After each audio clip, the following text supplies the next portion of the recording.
अहो काय ग अग काय हो महान जीवनाचे हे शिलेदार नाही बनला हात याची जोडीदार. अहो काय ग अग काय हो कार्यप्रतिष्ठा कीर्ती दृष्टा मेहनत याची अति हो श्रेष्ठा.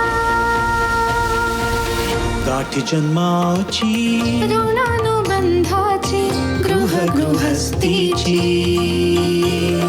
जोडी बघा ही खुलून दिसे जोडी बघा ही खुलून दिसे आमचे हे आमची आमचे हे आमचे हे आमची आमचे हे आमची. नमस्कार. सह्याद्री वाहिनीच्या सर्व रसिकांचं मी स्मिता गवाणकर मनापासून स्वागत करते. खऱ्या माणसाची आणि त्याचबरोबरीनं भाग्यवान माणसाची अशी एकत्रित व्याख्या करायची झाली तर ती अशी करता येईल. ज्याच्याकडे भुकेसोबत भाकरी पण आहे, अंथरुणासोबत झोपही आहे, संपत्तीसोबत धर्म आहे आणि आपल्या ओंजळीतलं दुसऱ्याला देण्याची दानत आणि दातृत्व आहे. पण हे सगळं जरी खरं असलं ना तरी हे सिद्ध करण्यासाठी मात्र तुमची वाट पाहणारी, तुमच्यावर खरोखर प्रेम करणारी आणि तुमच्या सुखदुःखामध्ये सोबत असणारी जोडीदारीन किंवा जोडीदार हवा, तरच या नात्याच्या प्रेमाच्या गोष्टीची सुरुवात होते. अशीच सुंदर आजची ही गोष्ट. यांच्या लग्नाला ना आता 30 वर्ष झालेली आहेत, पण दोघंही एकमेकांना म्हणतात, प्रेमा काय देऊ तुला, भाग्य दिले तू मला. अशा या प्रेमाच्या गोष्टीतील आमचे हे आहेत सुप्रसिद्ध अभिनेते, लेखक आणि दिग्दर्शक किरण माने आणि त्यांची ही आहे सौभाग्यवती ललिता किरण माने. त्यांचं आपण स्वागत करूया. वा, या बेधडक, परखड, स्पष्ट, द हँडसम किरण माने आणि तितकीच सोज्वळ, निर्मळ, मनमोकळी आणि मनापासून प्रेम करणारी ललिताताई आपल्याकडे आलेली आहेत. महाराष्ट्राच्या सर्व रसिकांच्या वतीनं तुमचं मनपूर्वक स्वागत करते. धन्यवाद. असा हा माणूस प्रेम कसा करू शकतो, प्रेमात कसा पडू शकतो हे जाणून घेण्याची इच्छा आहे. ललिता, आपण गप्पा मारूया. या.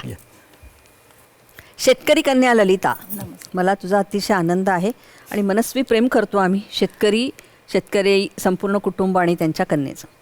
किरण सर, भेटी लागी जीवा म्हणत तुम्ही इथे आला होतात. हो. त्यामुळे खरं तुमचं माहेरघर आहे नाही का हे? हो, आणि ज्या दोन महान व्यक्तींनी संपूर्ण या इथे जन्म झाला त्यांचा म्हणूया आपण, भक्तीताई आणि स्मिता तळवरकर यांच्याबरोबर व्यावसायिक नाटकाची सुरुवात पण तुमची झाली. म्हणजे अगदीच तुम्ही इथले आहात. आज कसं वाटतं इतक्या वर्षानंतर परत आल्यावर? खूप छान वाटतं. नॉस्टॅल्जिक झालोय मी. हो ना? पहिल्यांदा मुंबईत आल्या मी इथे आलो होतो. हो ना? आणि इथे एक वडिलांचे मित्र होते, त्यांना भेटायला आलो होतो की मी मुंबईत आलोय स्ट्रगल करायला. वडील म्हणाले की भेटूया आपण. आणि ज्यावेळी मी नाटकात काम करायला सुरुवात केली, पहिलं व्यावसायिक नाटक, माझी छोटी भूमिका होती पण त्यात भक्ती बर्वे होत्या, भक्ती बर्वे इनामदार, आणि त्या दूरदर्शनशी संबंधित आहेत. आणि पहिलं माझं प्रमुख भूमिकेतलं व्यावसायिक नाटक जे होतं गोविंद घ्या गोपाळ घ्या, त्यात स्मिता तळवलकर माझी आई होत्या. त्यामुळे दूरदर्शनची आणि पहिलं लीड रोलमधली पहिली सिरियल माझी, ज्याला आपण हिरो म्हणतो, तशी पहिली सिरियल माझी भेटी लागी जीवा सह्याद्रीवरची. त्यामुळे खूप जवळचं नातं आहे सह्याद्रीशी. आणि तुम्ही तसेच महाराष्ट्राचे आमच्या हिरो पण आहात. ललिताताई, हे वादळ तुमच्या आयुष्यात कसं आलो? आता मी वादळ म्हणते कारण एक एक पैलू आपण त्यांचे. हे वादळ फार लहान वयात तुम्हाला मिळालंय. तुमचं अरेंज मॅरेज की लव्ह मॅरेज? नाही, आमचं अरेंज मॅरेजच आहे. हो. मी 19 वर्षाची होते. अगं बाई, बादातलं बालविवाह का?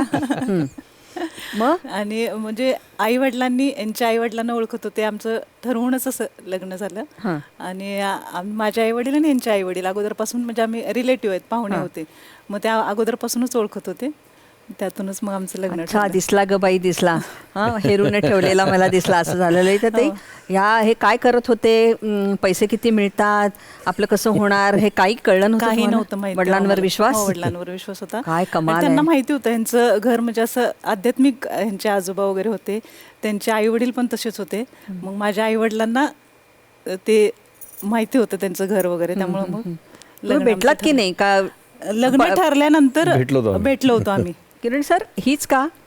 हां, त्याचं असं झालं की मी आता खूप वर्ष नाटकात वगैरे होतो, पण माझं खरंच मातीशी खूप कनेक्शन आहे माझं. आणि मी स्वतः शेतकरी कुटुंबातला. माझे ही जसं म्हणाली की आध्यात्मिक, माझे आजोबा वारकरी, संप्रदायातले. आजोबा तर भूमिहीन होते, भूमिहीन शेतमजुराचा मुलगा होता. नंतर त्यांनी शेती घेतली हळूहळू आणि 15-16 एकर शेती आहे. आणि वडिलांचं पण शेतीशी खूप नातं होतं. ते जरी इंजिनियर झाले तरी जाऊन पेरणीला वगैरे तिथं असायचे, शेतात हजर असायचे. आणि माझं सुद्धा खूप कनेक्शन आहे. आणि मी ठरवलं होतं की शेतकऱ्याची मुलगी माझ्या घरात म्हणजे माझी बायको म्हणून यावी, असं पहिल्यापासून तेव्हा ठरवलं होतं. असं वाटायचं मला पूर्वीपासून. किती छान. या ग्लॅमरच्या जगात आल्यानंतर तर खूप वाटायला लागलं की ठीक आहे, म्हणजे इथलं काय हे पुण्या मुंबईतलं वातावरण चांगलं आहे, पण माझ्या घरात मला शेतकऱ्याची मुलगी हवी, मातीशी कनेक्शन असलेली. आणि बरोबर हे स्थळ आलं. आणि त्यांना विशेष म्हणजे त्यावेळी मी काही करत नव्हतो, काहीच करत नव्हतं. एक नाटक येऊन गेलो होतं एवढंच फक्त. पण तरी त्यांचा विश्वास घरातल्यांच्यावर होता, हिच्या वडिलांचा, की त्यांनी माझ्या आजोबांपासूनचं सगळं बघितलं होतं. आणि ते म्हणाले होते की या घरात माझी मुलगी सुखी राहू शकेल. म्हटलं एवढा विश्वास त्यांचा आपल्यावर आहे. तर पहिलंच म्हणजे मी बघायला गेलेलो पहिलंच स्थळ होतं आणि पहिलंच मी पसंत करून पहिलंच लग्न, म्हणजे माझी पसंती काय मलाच त्यांनी पसंत केलं हे विशेष वाटलं, की मी काय कामधंदा करत नाही, काही करत नाही, फक्त संस्कार. ते अजूनही म्हणतो, मी त्यांना विचारतो की कसं काय तुम्ही, मी काहीच कामधंदा करत नव्हते, म्हणजे मी संस्कार बघितले. आणि हा मुलगा, ह्या घरात माझी मुलगी सुखी राहू शकेल एवढं मला वाटलं. प्रत्येक आई वडिलांना वाटतं आपली मुलगी सुखी. पण मला वाटतं किरण किंवा ललिता सुखी होत असताना किंवा सुखी राहावी याच्या पाठीमागे तो मुलगा काय करतो, यांची आर्थिक गणितं काय आहेत, घर छान आहे की नाही, हे सगळं आपण बघतो की नाही. तुला स्वतःला भीती नाही वाटली? हा काहीच करत नाही, नाटकांमध्ये कुठे पैसे वगैरे मिळतात असं तुला नाही? म्हणजे तुझं वय लहान होतं म्हणून विचारते मी. सुरुवातीला मला हे काही कळतच नव्हतं, म्हणजे लक्षातच येत नव्हतं की आता हे काय पण नंतर लग्न झाल्यानंतर जेव्हा यांनी मला सांगितलं, तेव्हा सुरुवातीला दामिनी सिरियल चालू होती, ती दामिनी सिरियल मी बघायची. मग तेव्हा यांनी मला सांगितलं की त्या सिरियलमध्ये जे काम करतात त्यांचं जसं करिअर आहे तसं मला करिअर करायचंय जाऊन मुंबईला. तेव्हा पण मला असं भीती वाटली की आता काय होणार, कसं होणार. पण नंतर खूप छान यांनी ते सगळं काम वगैरे सुरू. आणि आमच्या घरी निळू फुले आले, अशोक सराफ आले. त्यानंतर मला असं विश्वास वाटला की यांच्याबद्दल की काहीतरी होऊ शकतं, याच्यात करिअर काहीतरी करतील हे. आणि मग नंतर यांची कामं वगैरे बघितल्यावर मग मला कळालं की विश्वास बसला की आता करणार हे ह्याच्यात काहीतरी. मग मला परत नाही भीती वाटली, मला एकदा चालू झाले की. हो, पण ललिता, निळू भाऊ आले किंवा अशोक मामा आले, त्याबरोबरीने सुंदर हिरोईनी पण आसपास होत्या. तर आपला एवढा इतका देखणा नवरा कधी कधी मिठी मारतो, कधी कधी हात धरतो, ह्याचं नाही भय वाटलं? नाही, मला तेवढा विश्वास आहे. माझं एक नाटक होतं, त्या नाटकात माझा संसार वगैरे असतो सगळा, बायको. आणि माझी मुलगी लहान होती. तिनं ते प्रेक्षकातून बघितलं की ह्याची वेगळी बायको आहे, वेगळी मुलं आहेत त्याची. तिने नाटक संपल्यानंतर जे मला मिठी मारली, की परत जाऊ नकोस तिकडे, माझा बाबा माझा आहे वगैरे ना. आणि आरुष तर म्हणजे असं लहानपणापासून टीव्हीकडे बघायचंच नाही. म्हणजे त्याला वाटायचं की हे आपल्या बरोबर इथं आहेत ना, टीव्हीत कसे काय ते. आता त्याला कळायला लागले की हा, ते टीव्हीत काम करतात आणि ते आपल्या बरोबरच इथं घरी आहेत, ते त्यांचा जॉब आहे. नंतर लहानपणी त्याला कळायचंच नाही, टीव्हीत मला बघितल्यानंतर तिकडे कुठे गेला. पण हा शेतकरी कुटुंबातला मुलगा, तुमचे वडील इंजिनियर, मग एका बाजूला अभ्यासाचंही खूप मोठं म्हणजे प्रयत्न, तुम्ही पण इंजिनिअरिंग करत होतात ना, मग काय झालं मध्येच, कशाला काय सोडलं तुम्ही? इंजिनिअरिंग मी अर्ध्यात सोडलं. काय झालं की घरी वडील इंजिनियर, पण मला तसं मोकळं वातावरण होतं, घरात बंधन फार नव्हतं की तू हेच करायचं. तू, वडिलांची इच्छा होती की शिकून कलेक्टर व्हावं, इंजिनियर व्हावं, डॉक्टर व्हावं, पण फार बर्डन नव्हतं माझ्यावर. आणि लहानपणापासून मायणी नावाच्या एका खेडेगावात राहत होतो मी. इथून सातारा खेडेगाव वाटतं लोकांना, तिथून मायणी नावाचं एक गाव आहे छोटं. वडिलांच्या नोकरी निमित्तानं आम्ही तिथं होतो. आणि त्या गावात असतानाच मला माझ्या घरासमोर सिनेमाचा तंबू होता, ते तंबूतला सिनेमा बघायचो, तमाशे यायचे तिथे.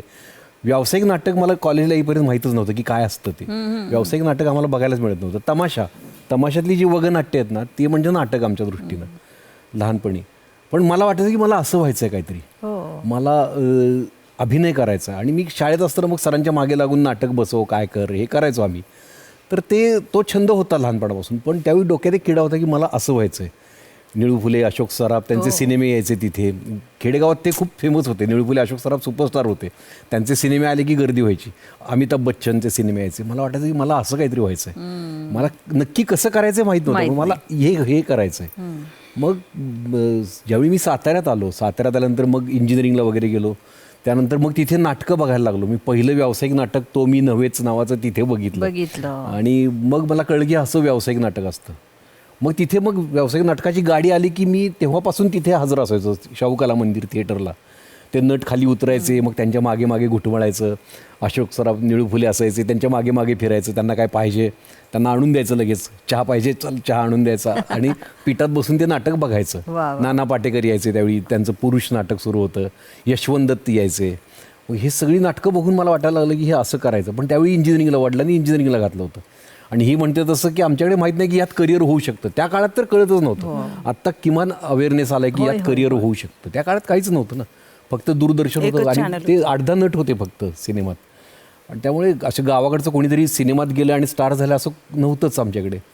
तर हे काय तुला करिअर करायचं असं होतं. मग इंजिनिअरिंगला गेल्यानंतर जेव्हा मी लास्ट इयरला आलो, मग मला वाटलं की आता मी इंजिनियर झालो की नोकरी, लग्न, संसार ह्या चक्रात मी अडकणार आणि मला ॲक्टिंग करता येणार नाही. मी लास्ट इयरला ठरवून नापास झालो आणि मुंबईला निघून आलो. आणि आल्याला नशीब की पहिल्या 8 दिवसात मला गांधी विरुद्ध गांधी नाटक मिळालं भक्ती बर्वेंच्या बरोबर. कारण ते चंद्रकांत कुलकर्णींनी माझं साताऱ्यात असताना एक एकांकिका बघितली होती.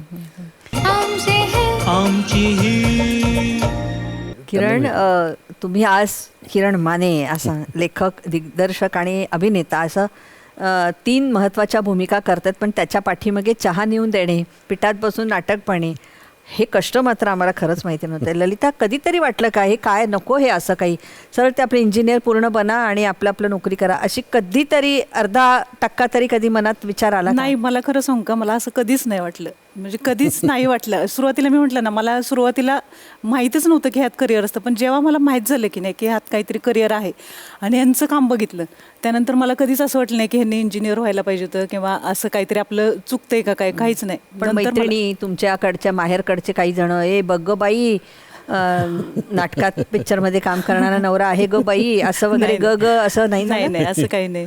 उलट आमचे सगळे पाहुणे वगैरे आहेत ना, त्यांना सगळ्यांना प्राऊडच आहे की हे वेगळ्या क्षेत्रात, आमच्याकडे कोणीच ह्या क्षेत्रात नाही. काय झालं की मी इतके सगळे जे पाहुणे आहेत ना, सासूरवाडीकडचे लोक आहेत किंवा हिच्या बहिणी, त्यांचे नवरे, आमचं अगदी भावाभावांसारखं रिलेशन आहे. आम्ही खूप मिळून मिसळून असतो. आमचं एकत्र कुटुंब आहे, एक्सटेंडेड फॅमिली आहे. साताऱ्यात गेल्यानंतर आमची 4-5 फॅमिलीज एकत्र येतो आम्ही कायम साताऱ्यात गेल्यानंतर. आणि मी साताऱ्यातनं कधी सोडलं नाही इकडे. म्हणजे सातारा सोडून मुंबईत फॅमिलीला नाही आणलं कधीच. मी साताऱ्यातच फॅमिली ठेवली. नाही, ती कायम आपली गावाची. मला ते वाटत होतं की माझी मुलं तिथे शिकली पाहिजेत, कारण कुठेही शिकलं तरी काही फरक पडत नाही. आणि आहे की एक सुंदर उदाहरण आहे. ललिता, तुमच्या घराण्यामध्ये सगळे आर्मी, नेव्ही असं म्हणजे सैन्य दलामध्ये आहेत सगळे? हो, माझे चुलते आहेत. हो, आणि वडील शेतकरी आहेत. भाऊ आता इंजिनियर आहे. अच्छा, म्हणजे त्याच्याशी कुठेतरी मला वाटतं देशसेवा, देशसमर्पण, देशभक्ती आणि हे त्यांच्या लिहिण्यातून कायम येत असतं. किरण, पण अशा पद्धतीने सारखं अतिस्पष्ट लिहिणं, अतिस्पष्ट बोलणं, याचा तुम्हाला त्रास नाही का होत? कारण तुमच्या विरुद्ध जेव्हा टीका होत असते तेव्हा आम्हाला खूप वाईट वाटतं. नाही, काय झालं ना की त्रास मला भोवताली घडणाऱ्या घटनांचा होतो जास्त. आणि मग ते मी गप्प सहन केलं तर मला जास्त त्रास होतो. त्यापेक्षा मी त्याच्यावर बोलून टाकलं ना की खूप अन्याय. आता हुंडाबळीचं प्रकरण घडलंय परवा, की एका मुलीला हुंड्यासाठी तिला छळ करून मारलंय वाईट पद्धतीनं. तर मला आतून वाटतं की मी बोललं पाहिजे आणि यात जे दोषी आहेत त्यांना शिक्षा झाली पाहिजे आणि माझं कर्तव्य आहे मी बोलणं. आणि मी बोलतो. मग त्यानंतर जो त्रास होतो ना, बऱ्याच जणांना ते आवडत नाही, बऱ्याच जण मला ट्रोल करतात. पण त्याच्यापेक्षा जास्त मला एक जाणवलं की ते मी बोलतोय म्हणून प्रेम करणारे लोक ते ट्रोल करणाऱ्यांपेक्षा जवळजवळ 100 पट जास्त आहेत. म्हणजे हे मला अनुभवायला मिळालं. सुरुवातीला मला वाटायचं की ट्रोल खूप जण करतायत, पण ट्रोल करणारे हे फेक अकाउंट असतात. अगदी कमी लोक असतात आणि ते खूप जणांची फेक अकाउंट काढून तुम्हाला शिव्या देत असतात. तुम्हाला वाईट वाटतं ते वाचून की अरे काय बोलतायत याला, पण ते सगळे छुपे असतात. तुम्ही जर तिथे क्लिक केलं तर ते फेक अकाउंट असतं, प्रोफाईल लॉक असतं. त्यामुळे पण माझ्यावर प्रेम करणारे लोक आहेत, तुम्ही बघाल की खरे लोक असतात. त्यामुळे मला स्पष्ट बोलण्याचा त्रास नाही, उलट मला जरा रिलॅक्स वाटतं की जे घडतंय त्याच्यावर आपण अतिशय वाईट घडतंय त्याच्यावर मी बोलतोय आणि मनापासून बोलतोय. जे वाटतंय ते आणि लॉजिकल असतं. त्या बाबतीत कुणी कधी मोठा आक्षेप कोणी घेतलाय आणि माझ्यावर काही कारवाई झाली असं तर नाही झालं. असं नाही, कारण जे बोलताय ते तुम्ही खरं तर तीच एक समाज सुधारणा करण्याचा हा एक प्रयत्न आहे. नाही तर लेखक म्हणून काय उपयोग आहे असंही मला वाटतं. पण ललिताताई, आपला नवरा जरी चांगलं काम करत असेल तरी सुद्धा अशा पद्धतीने टीका त्याच्यावर होते, तर तुम्हाला वाईट वाटतं का? म्हणजे सांगता का तुम्ही नको? नाही, मला जर असं काय वाईट वाटलं तर मी लगेच त्यांना म्हणजे फोनवर, हे जरी बाहेर असले तरी फोनवर सांगतात. मग हे व्यवस्थित मला समजावून सांगतात की असं असं आहे, काय फेक अकाउंट आहेत ते आपल्यावर हे करतात, तरी पण त्याला घाबरून जायचं नाही. पण अशा वेळी आपण बोलणं गरजेचं आहे. कोणीतरी बोललं पाहिजे. जे काय घटना घडली, काय घडलं तर आपण बोललं पाहिजे. दुसरं कोणी बोललं नाही तरी आपण बोलून त्याच्यावर व्यक्त होणं गरजेचं आहे ना. म्हणजे बऱ्याचदा पोलीस कमिशनर असतात, PSI असतात आणि आम्हाला भेटतात किंवा साताऱ्यात घरी येतात आणि ते सांगतात की हिला सांगतात की तुमचा नवरा बोलतोय ते बरोबर बोलतोय. अरे वा. असं त्यावेळी तिला कळतं की नाही, प्रशासनातल्या लोकांना सुद्धा कळतंय की हा बरोबर बोलतोय. म्हणून मला वाटतं बॉर्डरवर असलेला सैनिक पण तुमचा फॅन आहे. तो तुम्हाला आत्ताच नुकता भेटला. कसं वाटलं? खूप तो तर मला ते खूप छान वाटलं की तो सुट्टीला आल्यानंतर किरण माने कुठे शूटिंग करतायत ते त्यानं शोधून अरे काढलं वा. आणि तो तिथे आला बायको मुलाला घेऊन. खूप छान वाटलं की तो काश्मीरच्या बॉर्डरवर आहे. तसाच आणखी एक आहे. आणखी एकदा मी कोरोना काळात लॉकडाऊन नुकताच शिथिल झाला होता आणि तिथे फिरायचो मी. माझ्या घरापुढे एक डोंगर आहे, तिकडून फिरून यायचो. एक कमांडो जो CRPF मधला आहे तो साताऱ्यात आला, सुट्टीवर घरी आला. साताऱ्यात येऊन किरण माने कुठे राहतात ते त्यानं शोधून काढलं. कुणीतरी त्याला सांगितलं की इथे फिरायला जातात ते वर.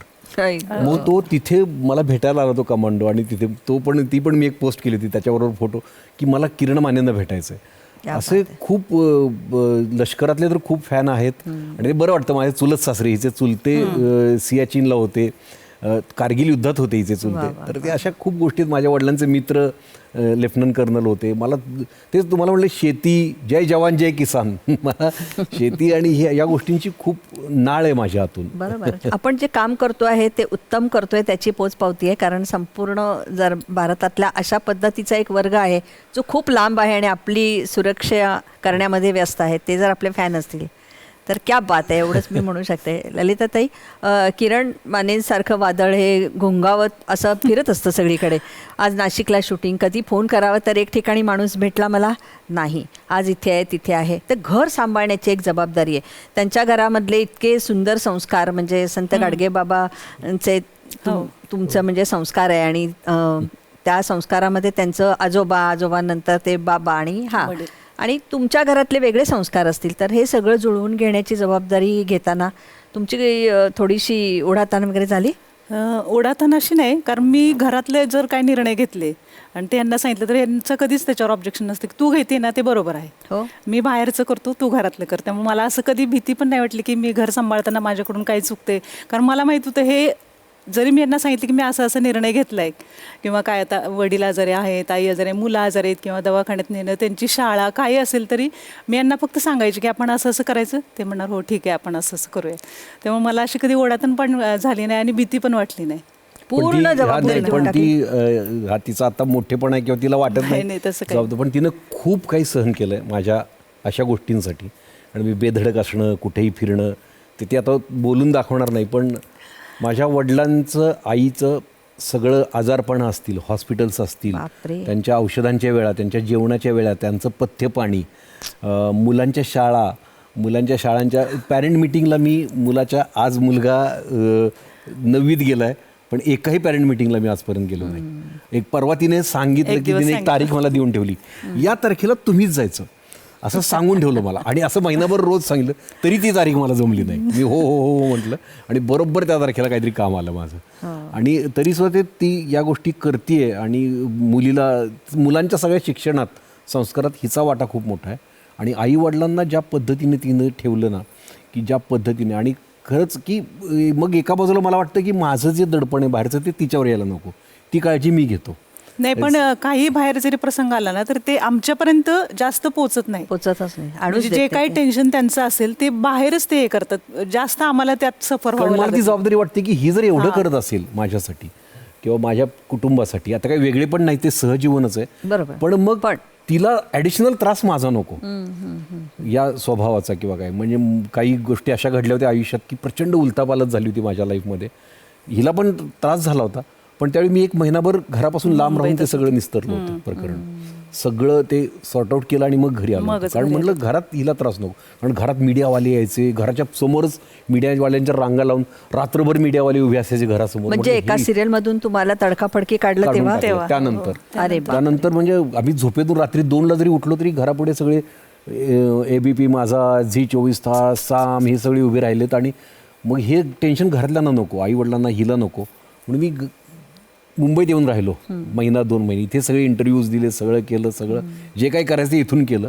जेव्हा सगळं स्थिर झालं तेव्हा मी घरी गेलो. पण किरण सर बऱ्याच वेळा असं म्हणजे वपू काळेंनी पण असं म्हटलेलं आहे की सत्य घरामध्ये चप्पल घालेपर्यंत असत्य आहे ते बाहेर गावभर फिरून बोंबाबोंब करून येत असतं. आपली काहीही चूक नाही आहे, आपण खरे आहोत हे सिद्ध करण्यासाठी म्हणजे मरणप्राय यातना होतात. त्यातनं बाहेर कसे पडलात तुम्ही मग? यातना तर खूप झाल्या, खूप त्रास झाला त्या काळात. अगदी म्हणजे मी अगदी अलीकडे हिला सांगितलं की स्वतःला संपवून घ्यायचं का, इथंपर्यंत मी गेलो होतो एकटा असताना.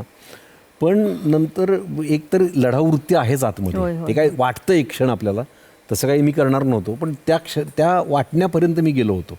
इतका टोकाचा त्रास मला झाला होता आणि इतका एकटा पाडलो गेलो होतो मी सगळीकडून. पण जेव्हा मी आता ही जी नावं घेतो, छत्रपती शिवाजी महाराज, फुले शाहू आंबेडकर यांची चरित्र मी वाचलेली आहेत. मी फक्त नाव घेत नाही यांचं. आणि त्यावेळी लक्षात येतं की यांना याच्यापेक्षा कितीतरी पट त्रास झालेला आहे त्यांच्या आयुष्यात, आणि ते त्यातून बाहेर पडलेत. मग ते आपल्यासारखेच माणूस होते, माझ्यासारखेच साध्या घरातले होते. तर मला या त्रासातून जायचंच आहे. आता मी कशा पद्धतीने याला टॅकल करतो हे मी ठरवतो. माझ्या डोक्यात लगेच प्लॅनिंग सुरू होतं की मला यातून, मी जर खरा आहे तर मग आता हे खरे पण सिद्ध कसं करायचं. असत्य पसरलं आहे सगळीकडे, गावभर पसरलं आहे.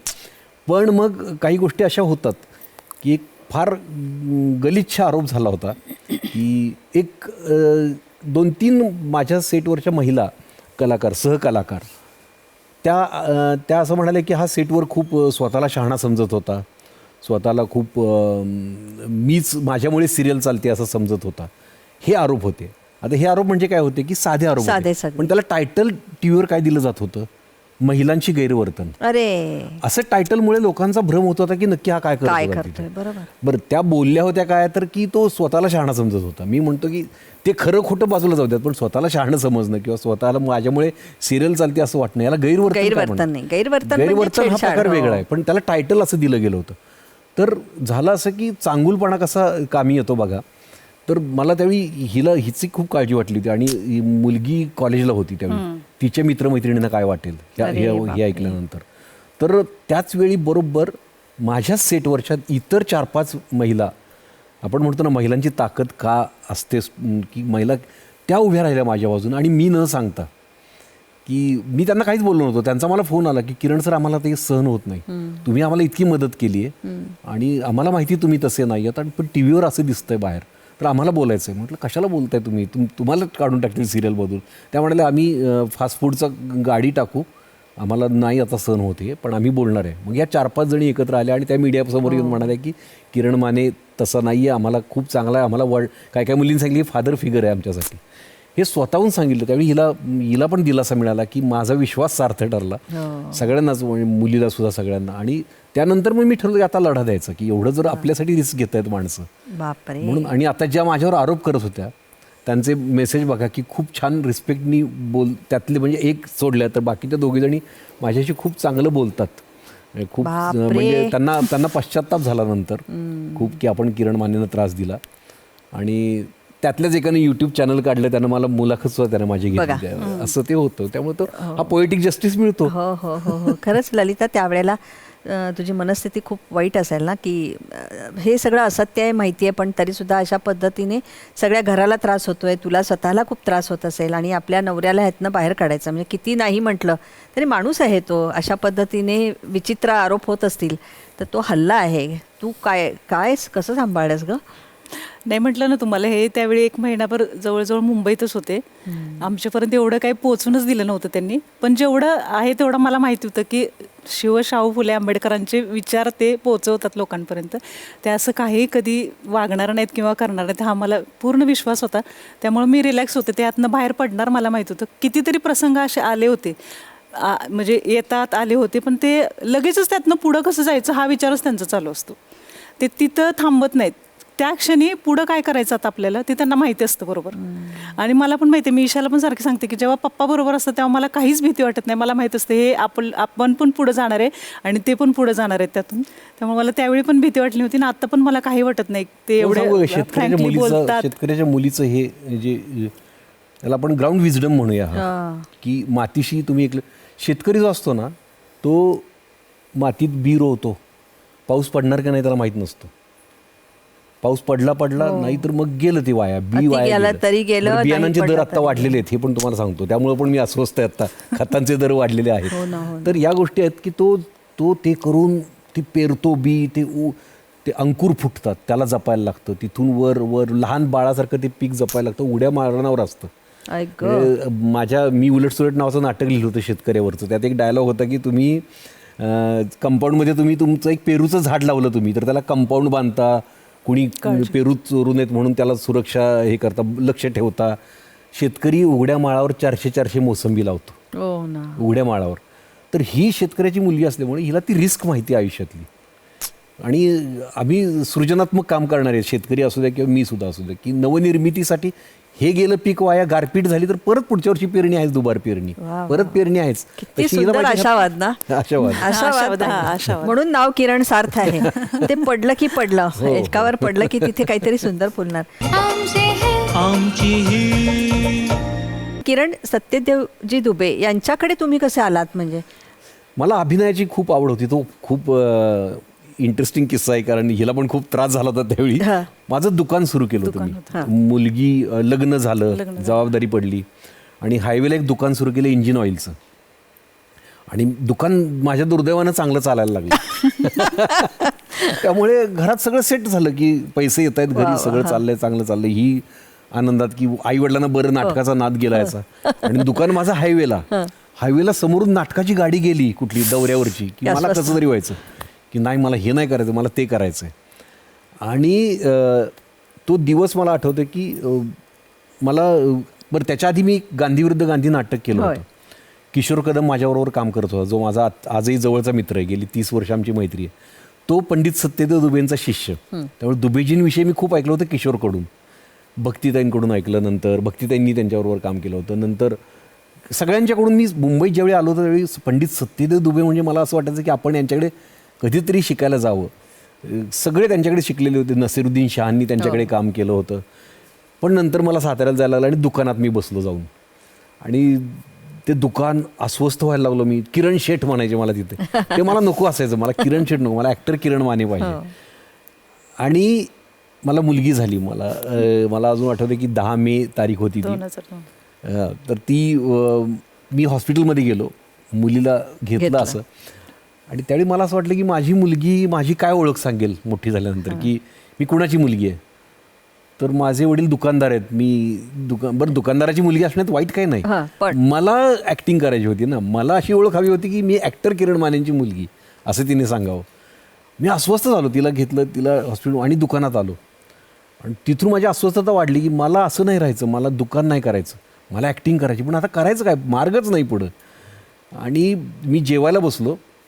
जेवायला बसताना आपण रद्दीचा पेपर घेतो, तो पेपर असा खाली, त्याच्यावर टिफिन ठेवायचा, खाली काय अन्न सांडलं तर ते असावं. तर तो पेपर घेतला मी आणि ठेवला, आणि वरून एक पेपर असा वाऱ्याने उडत येऊन माझ्या पुढे पडला. मी तो परत ठेवला आणि जेवायला सुरुवात केली. परत तो पेपर पडला, परत ठेवला, परत तिथेच ठेवला. म्हटलं जाऊ दे. 3 वेळा पडला तो पेपर. आणि अचानक माझं लक्ष गेलं, त्या पेपरवर लिहिलं होतं की छोटीशी जाहिरात होती 4 ओळींची, पंडित सत्यदेव दुबे यांची अभिनयविषयक कार्यशाळा पुण्यात आहे. खरं? आणि संपर्क क्रमांक. तो असंच जेवता जेवता लक्ष गेलं माझं, अरे हे काय. आणि आता पंडित सत्यदेव दुबेंची कार्यशाळा पुण्यात आहे. संदेश कुलकर्णी, अमृताचा नवरा, त्याचा नंबर होता खाली. संदेश कुलकर्णी, अमृता सुभाषचा, तर त्याचा नंबर होता खाली. म्हटलं मला अस्वस्थ की मी मुलगी झाली आज आणि हे असं दुकानात बसलोय. तेवढ्यात किरण शेठ जेवण झालं का अशा आवाज यायला लागले. म्हणजे किरण शेठ ही ओळख नकोय मला शेठजी नाही व्हायचं, ॲक्टर व्हायचं. आणि त्यावेळी मी तसाच टिफिन ठेवला, अर्धवट ठेवलं. तो नंबर, ते कात्रण घेतलं, शटर ओढलं. त्यानंतर आजपर्यंत मी ते शटर उघडलेलं नाही. तसं ते दुकान विकलं नंतर. पण मी तिथून पुणे घातलं डायरेक्ट. जेवढे पैसे होते गल्ल्यात तेवढे घेतले आणि पुण्यात जाऊन तो स्ट्रगल वेगळाच. मग दुबेजींच्याकडे वर्कशॉप कसं केलं वगैरे वगैरे. पण त्याच्यानंतर त्या वर्कशॉपच्या शेवटी दुबेजींच्या वर्कशॉपमधला सर्वोत्कृष्ट अभिनेता मी ठरलो होतो. वा वा. त्या 80 मधला सर्वोत्कृष्ट परफॉर्मन्स माझा झाला होता त्यावेळी. पण दुबेजी तुम्हाला असं का म्हणालाय की तुम्ही साताऱ्याला जा, तुम्हाला मुंबईची लोक परत बोलवतील? हां, काय झालं मग?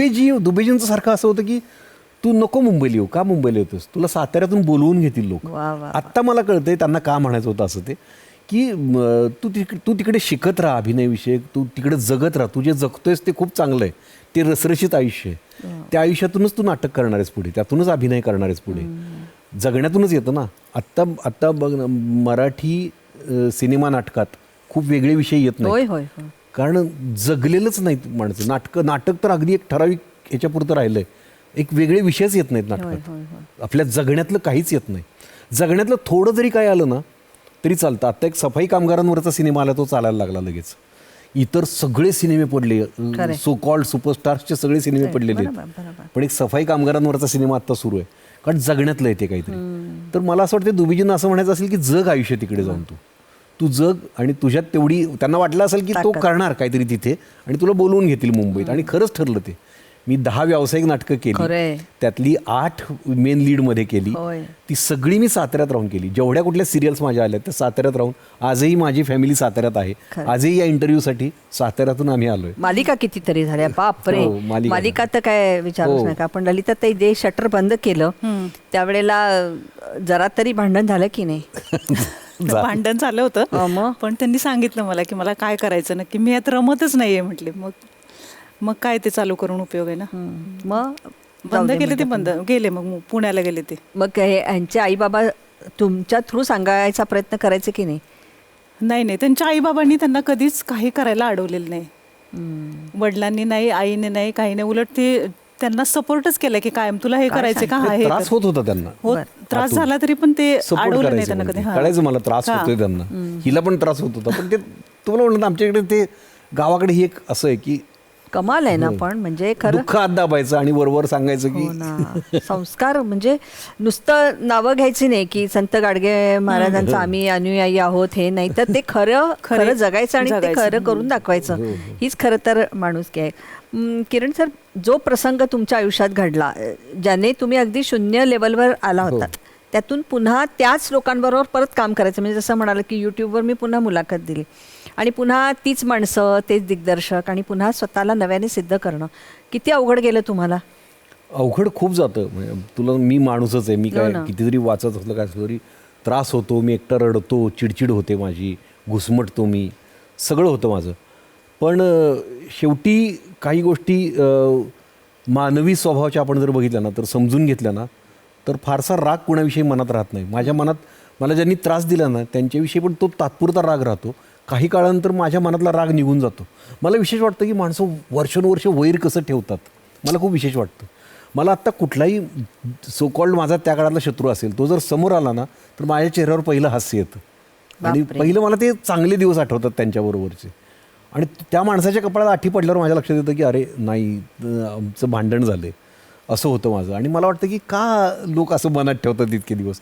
आणि मानवी स्वभाव आहे की जेलस होणं किंवा एखाद्याविषयी काहीतरी बदनामी करणं, एखाद्याची गॉसिप करणं, एखाद्याला आयुष्यातून उठवण्याचं पण एखाद्याचा स्वभाव असतो की त्याला आयुष्यातून उठवण्यात त्यात आनंद मिळतो. हे स्वभाव आहेत लोकांचे. आपण त्याच्यावर मात करत राहायची असते आणि समोर येईल त्याच्याशी चांगलं वागायचं. चांगलं वागणं उलट जास्त चांगलं आहे. आणि ते सगळं म्हणजे तात्पुरतं मी चिडतो खूप, त्यावेळी मी खूप शिवाय देतो, भांडतो, अगदी मनाला लागेल असं बोलतो. मी एवढा समजूतदार वगैरे नाही, पण काही काळानंतर मी समजून घेण्याची वृत्ती की तो त्यावेळी चुकला असेल किंवा मी चुकला असेल. झालं ना, आता ते निघून गेलं. हाही मोठेपणा पाहिजे नाही माणसामध्ये. सर चिडले की काय करतात तुम्ही? लिहिता ते शांत? मी शांत होते त्यावेळी आपण काही बोलायचं नाही, त्यावेळी चिडलेलं असत. मग नंतर आपण भांडायचं. सर काय आवडतं खायला वगैरे? चांगला ठेचा वगैरे असं खात? नाही, ठेचा नाही, त्यांना गोड सगळंच आवडतं, नॉनव्हेज पण आणि गोड पण. आता टोकाचं दोन्ही पण आवडतं. म्हणजे आपण थांबवायला लागतं, आता बास करा. पुरे आता आंब्याचं आहे सुगरण म्हणजे काय? हो, तिच्याच नॉनव्हेज खाऊन बघा एकदा तुम्ही. तुम्ही या सातारा, आपण करूया. वाया सातारा यावंच लागेल आम्हाला नक्कीच. हा, म्हणजे हातामध्ये पॉवर सगळी तिच्याकडे आहे, म्हणजे सांभाळणे, सांभाळून घेणे. आणि ती आता जेवढी समजूतदारपणे बोलते ना, माझ्याशी फार कठोर असते ती. बरं आहे, ते बरोबर आहे. सांगत नाही तुम्हाला. तसंच पाहिजे. सांगत नाही, पण ते मला बऱ्याच मग गोष्टी त्याशिवाय कसं आवरायचं नाही ना, हे तुम्हीच म्हणता एवढं मोठं वादळ आहे, ते वादळ आपण घरात कसं थांबवणार नाही, सांगा वादळ ना. घरात वादळ विदळ काय चालत नाही, चालेल, काही बरोबर आहे. चालत नाही, माझं काही चालत नाही. ललिताच्या हातात त्या तुमच्या त्या फुग्याच्या दोऱ्या आहेत त्या सगळ्या, ते उडू पाहिलं की ते असं आम्ही घट्ट हो. धरू शकतो. म्हणूनच खरं नाही, बरोबर आहे ना, असं व्यक्ती नाही, पण ते घरात असं फॅमिली मॅन कसं असतो तसंच ते घरात असतात. मी उलट त्यांना म्हणते, अहो तुम्ही मुलांना हे सांगा ना, असं केलं पाहिजे तसं. ते म्हणतात नाही ग, त्यांना जगू दे, त्यांना जसं पाहिजे तसं ते जगले पाहिजेत. आपण त्यांना हे नाही करायचं, तू हेच केलं पाहिजे, तू तेच केलं पाहिजे, अशी म्हणजे career मध्ये जबरदस्ती तू नाही अमुकच करायचं. केलं पाहिजे. करिअरमध्ये किंवा बाहेर तेही तसेच हां. त्यांना शिकवलंय ना, त्यांना त्यामुळे तसंच. दोन्ही पण मुलांना सुद्धा ते असं हे करत नाहीत आणि मला पण नाही की तू अशी का, म्हणजे तुम्हाला माहिती आहे, मी शेतकऱ्याची मुलगी आहे, पण मला त्यांनी कधीच असं जाणवून दिलं नाही की तू खेडेगावातले किंवा माझं हे प्रोफेशन असं आहे, मग तू अशीच वागली पाहिजे, तू अशीच राहिली पाहिजे. काहीही माझ्यात मी चेंज केलेलं नाही लग्न झाल्यापासून. मी आहे अशीच, अजून आजपर्यंत अशीच आहे. सुंदर आहेस, आहे तशी सुंदर आहेस. पण ललिताताई, ज्या वेळेला किरण सर साताऱ्यामध्ये येतात किंवा शूटिंगच्या निमित्तानं, आता तुम्ही नागपूरला गेला होता ताडोबा प्रकल्पाला, आणि त्यावेळेला सेल्फी काढायला आणि सह्या घ्यायला, सह्या आता जाऊ देत, पण सेल्फी घ्यायला वगैरे येतात, त्यावेळेला होते की नाही जलन तुझी थोडीशी? नाही, मला माहिती नाही, त्यांना हेच आवडतं, त्यांचं हेच आयुष्य आहे, त्यांना जगायला आवडतं. त्यामुळं मी पण आणि मुलं पण उलट आम्ही आनंदानं खूप बघत असतो की किती लोक त्यांच्याबरोबर सेल्फी काढायला येतात. एकदा ती घाबरली होती.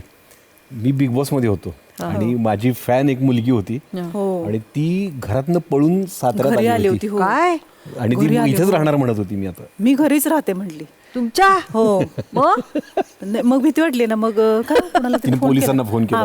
पोलीस आतून पोलिसांना फोन केला. एक पोलीस मैत्रीण होती. मी जरा क्लासला वगैरे जायचे ड्रायव्हिंगच्या, तेव्हा ती मैत्रीण झाली. तर मग तिला जस्ट फोन करून विचारलं की काय अगं करावं आता, मला कळत नाही. ह्या घरी आली?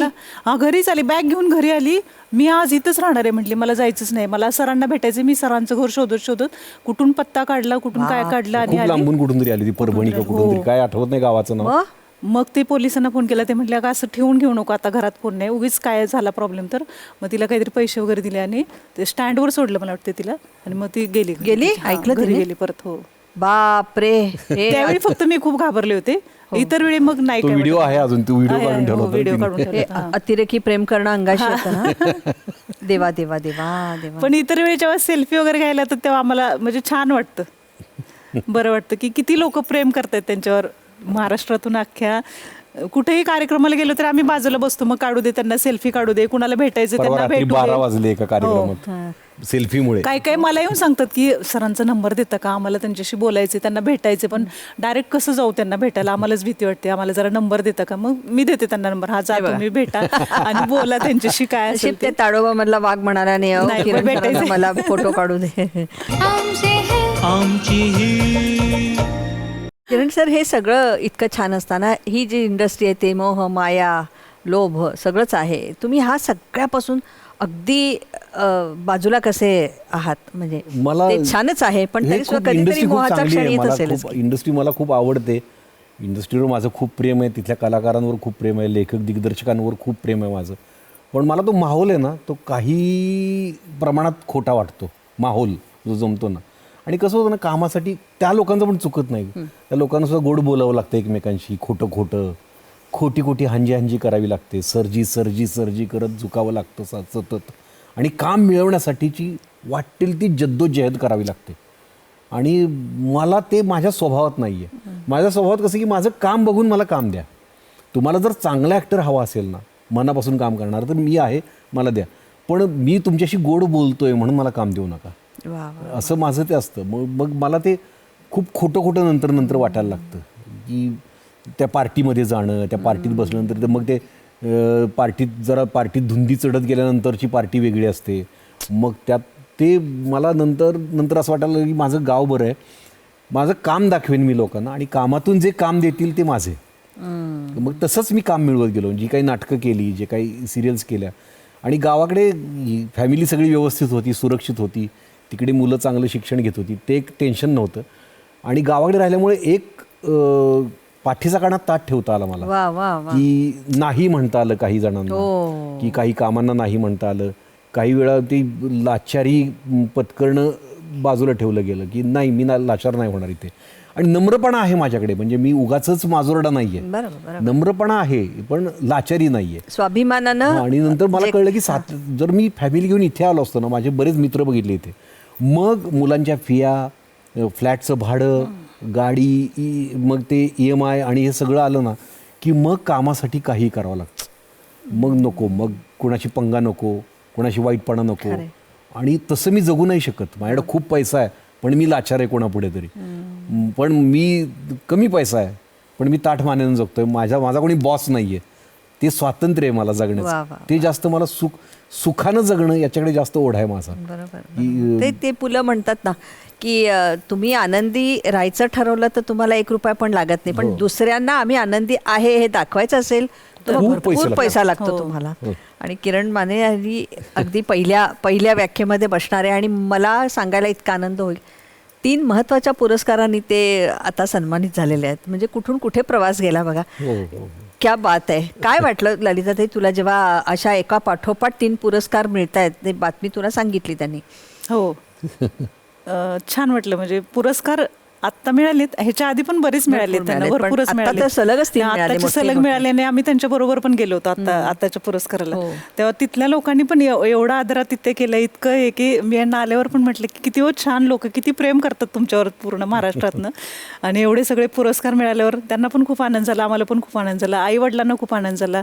वडिलांनी ही बातमी ऐकलेलं, मला वाटतं शेवटचा पुरस्कार आता मिळाला ना, ती बातमी शेवटची ऐकली वडिलांनी. म्हणजे फोन आला मला सत्यपाल महाराजांचा. आता कीर्तनाच्या क्षेत्रात आणि प्रबोधनाच्या क्षेत्रात सगळ्यात वरचं नाव आहे ते सत्यपाल महाराजांचं आता. की गाडगे बाबांनी जे केलं किंवा तुकडोजी महाराजांनी जे केलं ते काम ते करतायत आता. त्यांचा डायरेक्ट मला फोन येणं की मी तुमचे विचार ऐकतोय, भाषणं ऐकतोय आणि मी तुमचं कामही बघितलंय, मला तुम्हाला समाज प्रबोधन पुरस्कार द्यायचा आहे. तर पहिली बातमी मी वडिलांना सांगितली. वडील खूप आजारी होते, खूप वेदनेत होते आणि त्यातही ते हसले त्यांना सांगितल्यानंतर की मला असा पुरस्कार मिळाला आहे. आणि ते तुकोबांचं एक ते हे म्हणाले, एक ओळ, पुत्र व्हावा ऐसा गुंडा ज्याचा तिन्ही लोकी झेंडा, असं म्हणाले ते. आणि ते शेवटचं हास्य मी त्यांच्या चेहऱ्यावर बघितलं. मी त्यानंतर नाशिकला गेलो, त्यानंतर परत आलो आणि ते गेले. त्यामुळे तो पुरस्कार खूप जवळचा आहे माझ्या, की शेवटचं हास्य त्या पुरस्कार. तुम्ही अगदी जवळ होतात ना त्यावेळेला जेव्हा माझ्या मांडीवर गेले. तुमच्या बापरे, काय सांगताय. आम्ही सगळे, आम्ही त्या बाजूला होती, मी इकडे होतो, सगळे जवळ होतो. मुलगा आणि आम्ही चौघं पण आम्ही जवळ. बापरे बापरे. पण ते त्यांनी खूप संघर्ष बघितला माझा आणि त्याबरोबर संघर्षातलं यश पण बघितलं आणि साथ पण दिली खूप त्यांना. आणि हे जे पुरस्कार आहेत ते मला यांच्यासाठी खूप महत्त्वाचे वाटतात, कुटुंबासाठी. की जसं मी म्हटलं की आमच्या क्षेत्रात थोडीशी हांजी करावी लागते, तसं पुरस्कारांचं पण आमच्या क्षेत्रातलं होतं. की जे पुरस्कार आहेत ना, नामवंत ग्लॅमरस पुरस्कार आहेत, ते संबंधातूनच मिळतात तुम्हाला. ते असे नाहीत मिळत, टॅलेंटवर नाहीत मिळत. खूप कमी वेळा अगदी डिझर्विंग व्यक्तीला पुरस्कार मिळतो पण खूप कमी वेळा मिळतो. मॅक्झिमम वेळा ज्या चॅनलचा पुरस्कार आहे त्या चॅनलचा फेवरेट माणूस कोण आहे त्याला मिळतो. त्यामुळे मला बऱ्याच पुरस्कारांमधून डावललं गेलं हे यांनी बघितलंय. कित्येक अवॉर्ड फंक्शनला आम्ही जायचो बरोबर. आम्ही त्या ग्लॅमरस अवॉर्ड फंक्शन असायचं, आम्ही बसायचो, नॉमिनेशन असायचं माझं आणि पुरस्कार मिळायचा नाही. आणि आम्हाला कळायचं की डिझर्विंग आहोत आपण. पण त्यावेळी मला असं वाटायचं की ह्यांचा खूप मूड आहे. एकदा ईशा खूप रडली होती एका पुरस्काराच्या वेळी की मला मिळालाच नाही. मग त्यांना म्हटलं थांबा जरा, मिळतील आपल्याला पुरस्कार. आणि आता भरभरून अख्खा महाराष्ट्र पुरस्कार देतो. आणि शेवटी काय ना, आम्ही कलेच्या क्षेत्रात कशासाठी येतो की ग्लॅमर, लोकप्रियता मिळावी. तर ती लोकप्रियता आता आहे माझ्याकडे. तर ते मला बरं वाटतं की या मार्गाने का होईना मला लोकप्रियता मिळाली. आणि माझं भाषण हा माझा परफॉर्मन्सच असतो. बरोबर. त्यापेक्षा रसिकांच्या हृदयात स्थान मिळवलं हा यापेक्षा आणखी कुठला पुरस्कार नाही. ते आर्मी नेव्ही मधले सैनिक जर तुमचे फॅन असतील तर मला वाटतं सगळे पुरस्कार तुम्हाला मिळालेले आहेत. त्यामुळे अशा पुरस्कारांच्या नादाला लागू नये. पण तरी सुद्धा माझा राग आहे तुमच्यावर, माझा संताप आहे आणि सगळ्या महाराष्ट्राच्या वतीनं तो संताप व्यक्त करते. तुमचा लेखक तुम्ही दाबून का ठेवलेला आहे? मी लेखक नाही आहेच, राग बोला. मी लेखक आहे हेच मला माहिती नाहीये. खरं तर मी माझ्या मनातल्या गोष्टी उतरवत गेलो सोशल मीडियावरून. ते लोकांना खूप आवडायला लागलं. त्यातून एक नाटक मी लिहिलं उलट सुलट नावाचं. ते पण असं घुसमटीतून आलं होतं की शेतकरी आंदोलन सुरू होतं आणि शेतकऱ्यांची खूप परवड आजही होते, पूर्वी पण होत होती. शेतकरी सगळ्यात दुर्लक्षित कोण असेल आत्ता तर शेतकरी. आणि सगळ्यात गरज आपल्याला अन्नाची आहे. माणसाला. आपला पोशिंदा जो आहे तोच आज दुःखात आहे, तो आत्महत्या करतोय. आपले 23, 24, 26 नागरिक जे पहलगामला गेले त्यांच्याविषयी वाईट वाटतंच, पण त्याचवेळी या वर्षात जवळजवळ 2,500 शेतकऱ्यांनी आत्महत्या केलेली आहे याच वर्षात. म्हणजे बाकीचं वेगळं, तर ते कोणाला माहीत होत नाही की त्या शेतकऱ्यांनी आत्महत्या का केली, कशासाठी केली. तर मग मी त्या घुसमटीतून एक नाटक लिहिलं, उलटसुलट. ते लिहिताना मला कळलं की व्यावसायिक रंगभूमीवर, मराठी व्यावसायिक रंगभूमीवर आजवरच्या इतिहासात कधीही नाटकाचा हिरो कोरडवाहू शेतकरी नव्हताच. कुठल्याच नाटकाचा हिरो नाही. तो पहिल्यांदा मग त्या नाटकातून आला. मला ते खूप बरं वाटलं. पण मी आणताना त्याला त्या चौकटीत आणला, व्यावसायिक नाटकाच्या चौकटीत आणला आणि त्या व्यथा सगळ्या मांडल्या व्यावसायिक. किती छान नाटक होतं ते. आणि तो लोकांचा गैरसमज झाला की मी लेखक आहे. बरं, तो गैरसमज आहे तोच तसाच राहू देत आणि उत्तम समज तुमच्यामध्ये येऊ देत. मला इतकं छान वाटतंय की इतक्या छान गोष्टी. आणि किरण मानेंविषयी एक खूप अप्रूप होतं ते. अप्रूप आज त्यानिमित्तानं सगळ्या महाराष्ट्राला कळलं. अनेक गैरसमज सगळे जे आहेत त्यापेक्षा आम्ही तुमच्यावर किरण सर प्रेम करतो. आयुष्यामध्ये, जगण्यामध्ये, संसारामध्ये लालित्य पाहिजे. ते लालित्य ललिताच्या रूपाने तुमच्यामध्ये आहे. आणि किरण केव्हा येईल तर अंधार नष्ट झाला की, तर ते लालित्याने तो सूर्य कायम उगवू दे आणि त्यांचा किरण कायम छान पडू दे आणि लख्ख प्रकाश येऊ दे. ललिता, तू इथे आलीस, मला खूप आनंद झाला. सगळ्या कुटुंबाला आणि सगळ्यांना आमचा नमस्कार सांग. किरण सर, तुम्हाला खूप खूप शुभेच्छा. भरपूर काम करा, भरपूर लिहा, उत्तम तुमचे विचार मांडा. तुमच्या पाठीमागे कुठलाही काळा डाग सुद्धा लागणार नाही. या भरपूर शुभेच्छा देऊन आपण आता कार्यक्रम खूप आभारी आहे तुमचा. खूप खूप आभारी आहे. आणि खरंच तुम्हाला अभिमान वाटेल असंच काम माझ्याकडून होत राहील. पहिली गोष्ट म्हणजे आज पहिल्यांदा आम्हाला दोघांना असं कोणीतरी इंटरव्ह्यूसाठी बोलवलं, आयुष्यात पहिल्यांदा असं. आणि हा कार्यक्रम पण मला खूप आवडतो. आमचे हे खूप आवडतो मला, की सहजीवन खूप महत्त्वाचं असतं आयुष्यात. की मला अगदी आता बेधडक म्हणतात, बिनधास्त म्हणतात, पण ज्यावेळी एक व्यक्ती तुमच्या आयुष्यात येते बायको म्हणून, त्यानंतर तुम्हाला मृदू व्हायला लागतं, तुम्हाला थोडं हळवं व्हायला लागतं, तुम्हाला थोडं संवेदनशील राहायला लागतं. बाहेर काहीही डेअरिंग करताना एक भान ठेवावं लागतं की घरी कुणीतरी आहे. तर हे जे आहे ना, ते नातं खूप छान असतं की ज्यावेळी आपल्या आयुष्यात कोणीतरी येतं आणि तसं असावं कोणीतरी की जे तुमचाच, नाहीतर मग बेधुंद आणि बेभान झालो असतो मी, बेफिकीर. ते जे आहे ना, तो जो लगाम आहे ना, तो बायकोमुळे आहे. आणि मला म्हणून हा कार्यक्रम आवडतो की दोघं ज्यावेळी एकत्र येतात तेव्हाच काहीतरी खूप एकमेकांचा स्वतंत्रपणे विकास होतच असतो, पण एक स्वतंत्रपणे व्यक्ती जी ग्रोथ होतच असते, पण ती एकत्र जेव्हा येतात त्यावेळी एकमेकांचं आयुष्य समृद्ध करतात. आणि तसा तुमचा कार्यक्रम आहे. मग म्हणा बरं तिला आमचीही. तुम्ही म्हणा बरं आमचेही. आमचे. थँक्यू. थँक्यू. धन्यवाद. धन्यवाद.